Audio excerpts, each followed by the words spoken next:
Hello दोस्तों, नमस्कार। आप सभी का स्वागत है आपके अपने चैनल HL मैथ स्टडी में। दोस्तों आज हम मैथ की क्लास में सीखने वाले हैं गुणनखंड करना, वो भी किससे? अभाज्य गुणनखंड विधि से आज सीखने वाले हैं गुणनखंड करना। ठीक है बच्चों, अब आइए थोड़ा सा बेसिक तो समझना पड़ेगी आपको। जो बेसिक है ना, तो बेसिक समझिए। अभाज्य, अभाज्य का मतलब होता क्या है? ठीक है, अभाज्य का मतलब होता है दोस्तों वो संख्याएं जो खुद से कटती हूं, ना कि किसी और संख्या से। ठीक है, आपको आया समझ में? कौन सी संख्याएं होती हैं वो? आइए अपन समझते हैं। यहां पर मैं लिख देता हूं। ठीक है, देखिए अभाज्य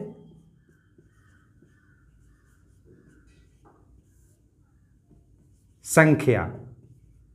अब बच्चों आपको मालूम है अभाज्य संख्याएं कौन कौन सी हैं? अभाज्य संख्याएं 1 से लेकर 100 तक बहुत होती हैं। ठीक है, 1 से लेकर 100 तक के बीच में कई अभाज्य संख्या होती है। जैसे कि मैं थोड़ी सी यहां पर लिख देता हूं आपको समझाने के लिए। देखिए 2 एक अभाज्य संख्या है। ठीक है, 2 1 से कटती है या स्वयं 2 से कटती है।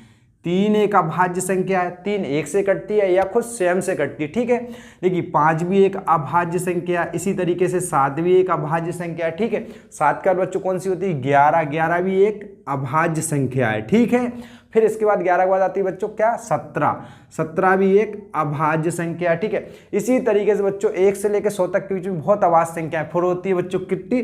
23 भी एक अभाज्य संख्या है।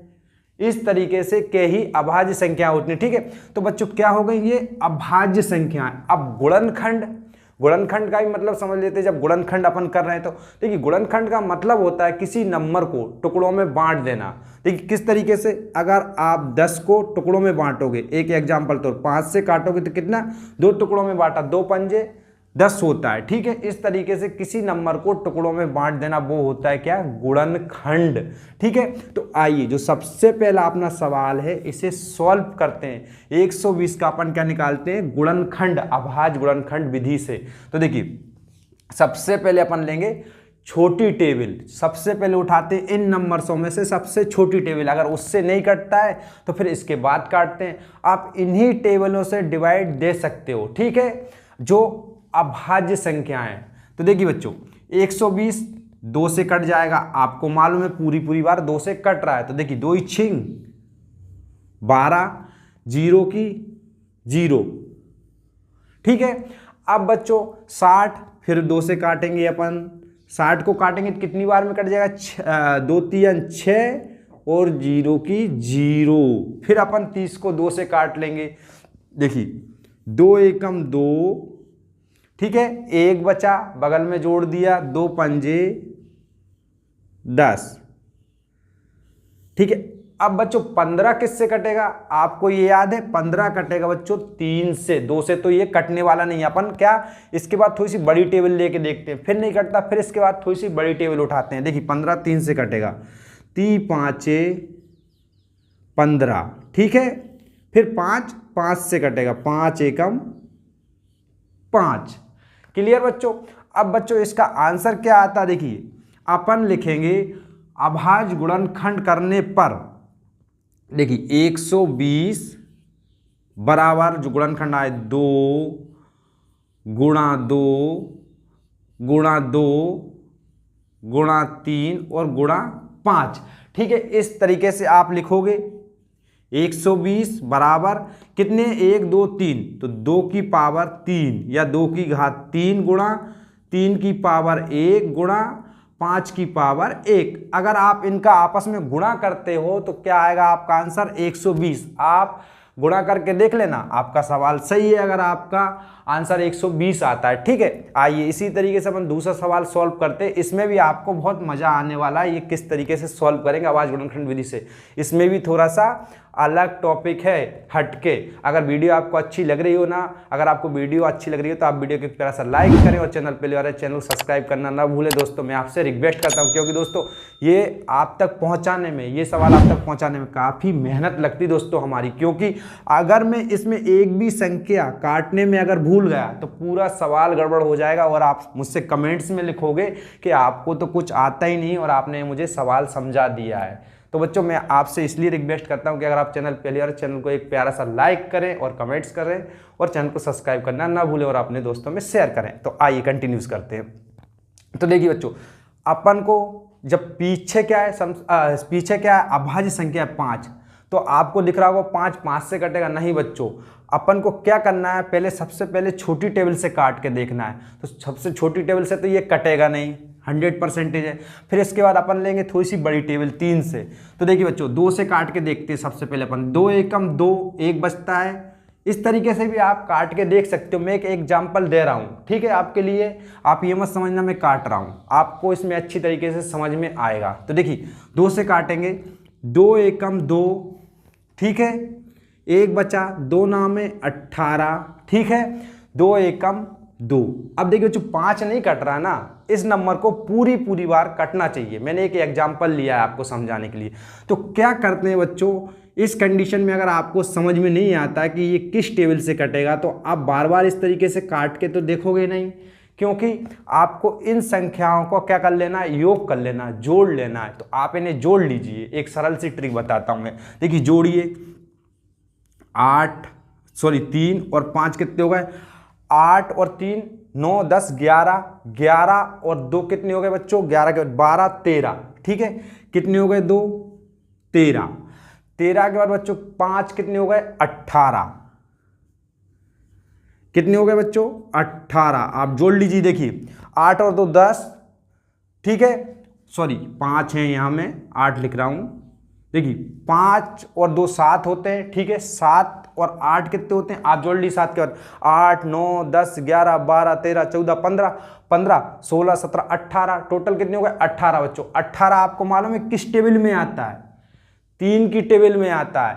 2 के बाद 3 की टेबल में आता है। तो आप 3 से काट के देख लीजिए। इसलिए कहते हैं पहले सबसे छोटा नंबर उठाइए। अगर इनका योग करने पे जो 3 की टेबल में जो नंबर्स आते हैं, अगर 2 से नहीं कट रहा है, जैसे 21 आपको मालूम है 3 से कट जाएगा, ठीक है। इसके बाद अगर आपको 45 दे दिया जाए तो ये भी 3 से कट जाएगा, क्योंकि इसका योग करने पे क्या आएगा बच्चों 9 आएगा। योग का मतलब होता है जोड़ना।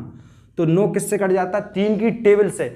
अगर किसी नंबर का योग करने पे 3 की टेबल से वो नंबर्स कट रहा है, तो समझिए वो पूरी बार संख्या कट जाएगी। तो आप काटिए, आइए देखिए 3 से काटते हैं, ठीक है। आप एक बात दिमाग में रखिए कि अगर किसी संख्या का योग करने पे अगर वो संख्या 3 से कट रही है, 3 की टेबल से कट रही है, तो वो पूरी बार वो संख्या कट जाएगी, ठीक है। अब देखिए काटते हैं, 3 एकम 3, 3 दूनी 6, ठीक है। बगल में कितना बचा बच्चों 2, ठीक है, 2 मैंने इधर जोड़ दिया, कितने हो गए 22। तो 30 7 21, ठीक है, 30 7 21 7 बार, ठीक है। अब 1 बचा तो इधर जोड़ दिया मैंने, कितने हो गए 15। 3 एकम 3 3 3 9 3 4 3 5 15, कितनी बार 5 बार। अब फिर ये 3 से कट जाएगी, ठीक है, काटिए। 3 एकम 3 3 6 3 9 3 चौको 12, 4 बार। अगर बच्चों नहीं कटती है ना ये संख्या पूरी बार, अब दूसरी टेबल उठा लोगे, ठीक है, सीधी सी बात है। अब फिर इसके बाद बच्चों 3 से 7 भी कट जाएगा, 3 दूनी 6, 1 बचा बगल में जोड़ दिया, 3 5 15। अब बच्चों देखिए 425 आपकी 3 से कट रही है, नहीं कट रही है। देखिए 425 3 से क्यों नहीं कट रही है, आप काट के देख लेंगे, आपको खुद ही समझ में आ जाएगा। नहीं तो आप समझो पीछे 5 हैं, कट जाएगी। तो देखिए 3 एकम 3, ठीक है। अब कितना बच्चा 1, 3 एकम 3 3 6 3 चौको 12, सॉरी 3 चौको 12, 4 बार में। तो मैं आपको काट के बता रहा हूं, आप ये मत समझिए गलत कर रहा हूं, ठीक है। अब क्या बचा बच्चों 5, तो 3 से नहीं कटने वाला। सीधा सा टॉपिक है कि आपको देख लेना है संख्या बराबर कट रही है पूरी बार तो काट लीजिए, और नहीं कट रही है तो आप एक इससे बड़ी टेबल ले लोगे 3 से। तो 3 से बड़ी टेबल क्या है, अभाज्य संख्याओं में 5। तो आइए 5 की टेबल उठाते हैं। 5 से काटते हैं अपन 42 को। तो देखिए 8 पंजे होते हैं 40, ठीक है। अब 2 बचते हैं तो अपन पीछे जोड़ देते हैं। तो पीछे जोड़ने के बाद कितने हो जाएंगे 25। तो देखिए 25। अब फिर 5 से काट लेंगे अपन। देखिए 5 एकम 5, ठीक है, 5 एकम 5। अब कितने बचे बच्चों 3, तो कितने हो गए 35। देखिए 5 एकम 5 5 10 5 15 25 25 25 5 31 5 7 35। मैंने इसलिए आपको टेबल पढ़ के बता दी। 35 कितनी बार में कट गया 7 बार में। अब ये 17 बच्चों 17 किसी से नहीं कटने वाला, ठीक है। किसी से क्यों नहीं कटने वाला, 17 एक अभाज्य संख्या है तो 17 से ही कटती है। इसमें मैंने आपको बताया ना, जो कुछ अभाज्य संख्या जो अपने आप से कटती हैं, तो अपन इस 17 को 17 से काट देंगे, 17 एकम 17। स्वयं इसी तरीके से आपको इसके गुणनखंड उतार देना है। देखिए 3 इधर लिखेंगे अपन 3825 बराबर 3 गुणा 3 गुणा 5 और गुणा 5 और गुणा 17। आप समझ गए हो। इसका आंसर लाने के लिए फिर अपन रिपीट में लिखेंगे 3825 बराबर, देखिए अब ये 2 हैं तो 3 की पावर 2 लिख देंगे, गुणा 5 2 है तो 5 की पावर 2 लिख देंगे, ठीक है। 17 1 है तो 17 की पावर 1 लिख देंगे। अगर आप इनका गुणा करोगे ना बच्चों, कितना आएगा आपका 3825। यही आपका क्या होगा बच्चों, आंसर होगा। आप कंफ्यूज मत रहिए कि आंसर मिला नहीं।